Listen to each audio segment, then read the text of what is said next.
Un adolescent de 16 ans meurt poignardé devant son lycée à Marseille, dans le 8e arrondissement. Le lycéen est décédé lors de son transport vers l'hôpital alors qu'il était pris en charge par les marins-pompiers. 3 mineurs ont été interpellés. Sur une grande artère new-yorkaise, les caméras de surveillance enregistrent une scène pour le moins inhabituelle.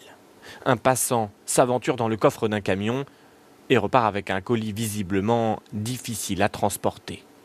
40 kg d'or en fines pépites, plus d'1,5 million de dollars, dérobés au nez et à la barbe des convoyeurs. On prélève sur ces crottes de chien l'ADN du chien.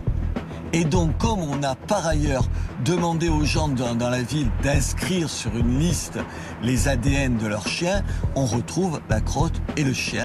L'inconnu court toujours, mais est activement recherché par la police. La primaire compte un candidat déclaré de plus avec Pierre Larouturou, le fondateur du petit parti Nouvelle Donne. C'est les primeurs de la gauche aujourd'hui, pas de regret ? Non. Aucun ? Jamais de regret. Arnaud Montebourg s'élance dans la course à la primaire en jouant sur les symboles. Le cadre, une péniche sur la scène baptisée Rosa Bonheur. Il faut mieux être capitaine du Rosa Bonheur que capitaine de pédalo.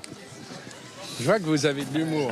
Aujourd'hui, je suis conscient des risques que ferait courir une démarche, la mienne, qui ne rassemblerait pas largement autour d'elle. Je ne veux pas y croire, parce que ça serait vraiment un coup de poignard dans le dos de la gauche. Ça serait un putsch du président contre son propre camp.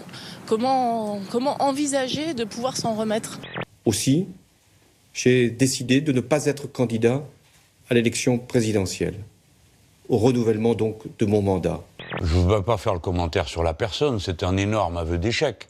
Et je crois qu'il ne faudrait pas que ça fonctionne comme une amnistie pour tous ceux qui ont participé à cet échec. C'est une décision évidemment éminemment respectable. Elle ouvre la voie au Premier ministre qui avait jusqu'ici beaucoup joué des coudes pour en arriver là. Et c'est ce qui va se passer puisque la suite logique, c'est la démission de Manuel Valls et la candidature de Manuel Valls qui devrait intervenir, je pense, dans les prochaines heures. C'est les Français qui en voulaient plus. Voilà, les Français, ils le disaient à travers le sondage, ils le disaient de différentes manières, ils le disaient sur les marchés, ils le disaient entre eux, ils en voulaient plus. Et donc, cette décision, c'est une forme de lucidité. Cet homme est un inventeur hollandais qui a créé le hamac porté par des drones. Le cadeau idéal pour Noël. Inutile toutefois de chercher cet objet en magasin car ni l'inventeur ni le hamac n'existent réellement. Ces images sont en fait une publicité pour une compagnie d'assurance qui aura au moins eu le mérite de nous faire rire et un peu rêver.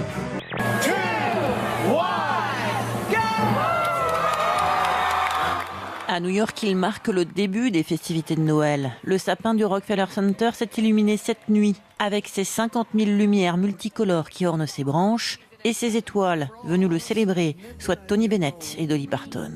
On a découvert ce calendrier de l'Avent très surprenant, ni images pieuses, ni chocolat, mais ces photos des criminels les plus recherchés d'Europe.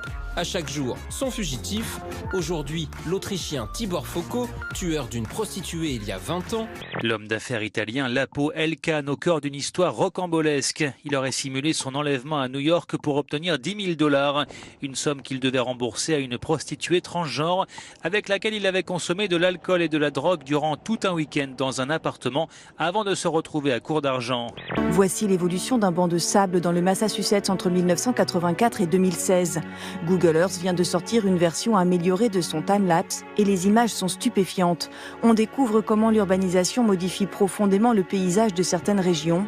Plus triste, on ne peut que constater l'assèchement de la mer d'Aral. On y voit aussi clairement le recul des glaciers d'Antarctique.